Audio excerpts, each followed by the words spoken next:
So after working for a year there, I actually got promoted to front office. So then I got moved into the St. Paul's branch, which is like even bigger and even more investment bank style, like ping pong tables everywhere, the trading floors, like you name it. So after 3 years, it definitely became clear that I think I got old enough to realize that one, I wasn't that interested in what I was doing anymore. I almost hit a ceiling in my learning. And there comes a point in banking and finance where you have to decide whether you want to do exams and you want to be a financial advisor. And that was never my interest. And two, someone from my school who was 10 years older than me. So when I was in year 7, I think he was in sixth form, joined.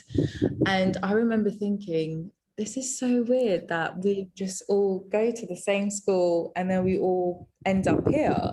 And I kind of had this really, like this weird moment sitting at my desk, like freak out. I had a freak out. I was like, I have to like get out. I need to do something completely different. And I just felt like I was a cog in the wheel. So I thought about it for a long time, and it's an extremely cliche move what most 23, 24-year-olds do, but I left to go traveling because I just felt like there was so much more to the world that I hadn't really experienced yet. I just knew school, uni, banking.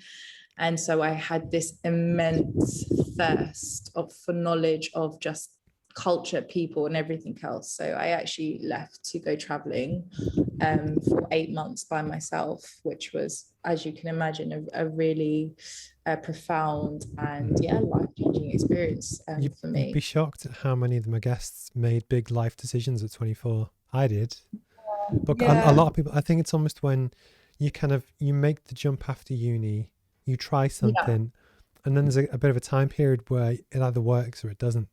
But for me, what's quite funny is that as an entrepreneur, I think we have more traits to kind of, if we're not happy, we'll change it, as where a lot of people will just stick at it because whether they just don't think as much or have as much free thought as maybe I don't know.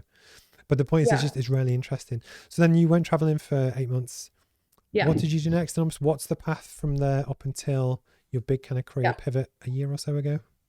Yeah. So when I came back, I thought I was a hippie. I sold all my bags and gave all my expensive clothes away. And I was like, I'm going to work in the music industry because music is my passion. And that's what I need to do.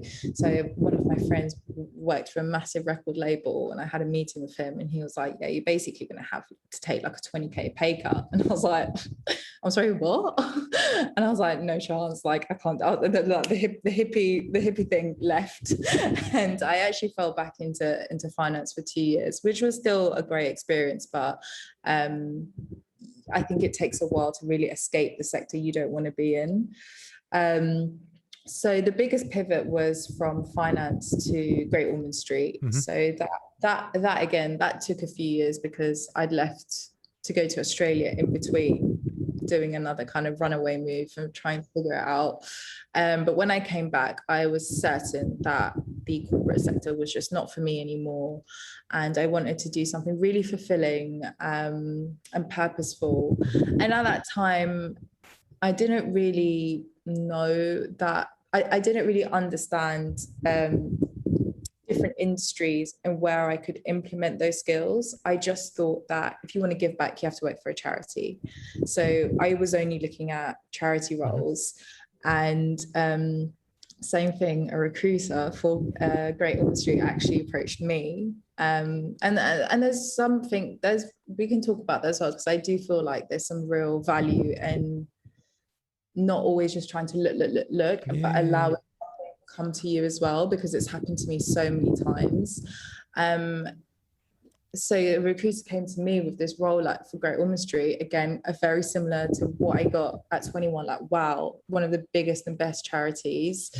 Obviously I was a bit more older, a bit more confident. So when I went into those interviews, I did everything you possibly can. Like I was going in with, I'm not going to give them a choice, they have to hire me. And that was kind of I read everything. I read books on so many people in the industry. I watched like every YouTube video there was on Great Wall Street. I was like, I just went in like, I know everything. And they actually didn't give, I actually got a rejection email. I got a rejection email saying that I didn't get the role that I was going for, which was obviously heartbreaking.